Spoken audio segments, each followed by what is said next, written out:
Today, we're going to trace this incredible, powerful thread through Indian history.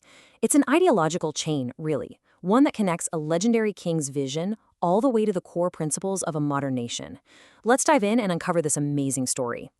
So, take a look at these three figures. We've got Chhatrapati Shivaji Maharaj, the warrior king. Then there's Mahatma Phule, a true social revolutionary. And finally, Rajarshi Chhatrapati Shahu Maharaj, the reformist ruler. I mean, they lived centuries apart, fought totally different battles. So what on earth connects them? That's the big question we're tackling today. Well, the answer is pretty profound.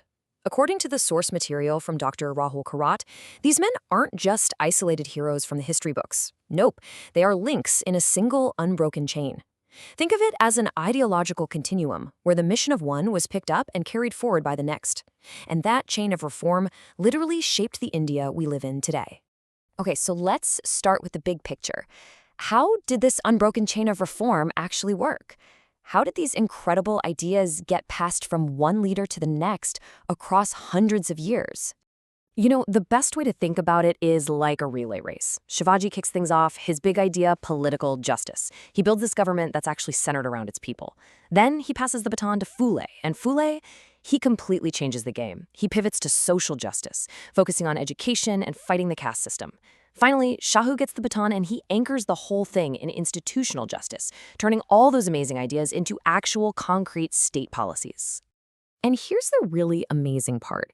Even though they lived in different times and used different methods, their core mission was exactly the same. The whole point, the driving force behind this entire continuum, was to build a society where justice, equality, and taking care of the most marginalized people weren't just nice ideas. They were the reality.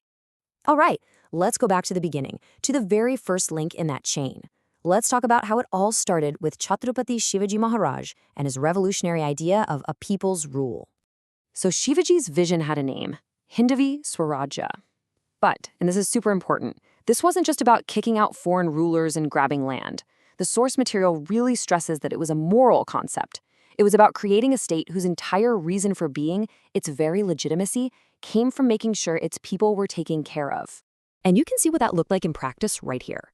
His entire government was built on these four pillars. First, putting the welfare of ordinary people above all else. Second, practicing genuine religious tolerance. Third, actively protecting women and other marginalized groups. And fourth, setting up a system of administrative justice, or Nyaya, that was for absolutely everyone. That was the foundation. Okay, now we get to the absolute game changer, Mahatma Phule. He's the one who acts as this crucial ideological bridge, taking Shivaji's political vision and transforming it into a deep, powerful social mission. This idea right here really gets to the heart of what Phule believed. He basically said, hey, what's the point of being free from a foreign ruler if you're still oppressed by your own society? For him, political freedom was, just half the job. Let's break that down a bit. This is where we see a huge evolution in the idea of Swarajya, or self-rule. For Shivaji, it was about political freedom, but Phule, he expanded the definition. He argued that real Swarajya had to be social emancipation, freedom from the internal chains of caste oppression and ignorance. And his key to breaking those chains? Education. And believe me, he didn't just talk the talk. He and his wife, Savitribai Phule, walked the walk. They opened India's first ever school for girls. He fought tooth and nail against the caste system, founded the Satya Sodak Samaj, which means Truth Seekers Society, to push for equality, and was a huge advocate for women's rights. For Phule, education was the ultimate tool of liberation. So now we have a powerful political vision and a revolutionary social philosophy. What happens next? Well, let's see how those ideas were hammered into real-world action by the next link in the chain, Rajarshi Chhatapati Shahu Maharaj, the man who turned philosophy into policy. And right here, this is the direct connection. Shahu Maharaj wasn't just a direct descendant of Shivaji, carrying on that political legacy. He was also a massive admirer of Phule's ideology. He saw the incredible power in Phule's ideas and used his authority as a ruler to make them happen. So first, let's just quickly remember Phule's core ideas, right? A fierce anti-caste ideology, the belief that education is the ultimate tool for freedom, a deep commitment to human dignity, and a laser focus on empowering the most marginalized people. Got it? Okay, now watch this. For every single one of Phule's philosophical points, Shahu created a government policy.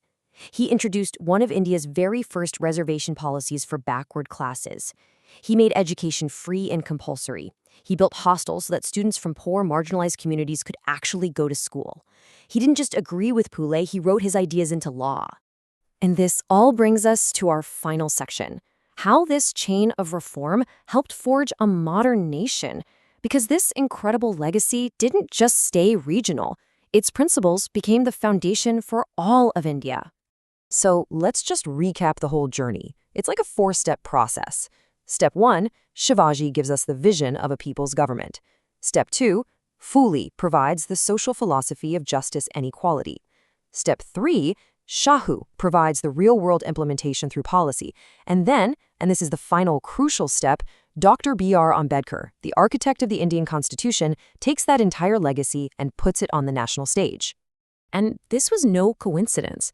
Dr. Ambedkar himself called Mahatma Phule one of his greatest inspirations.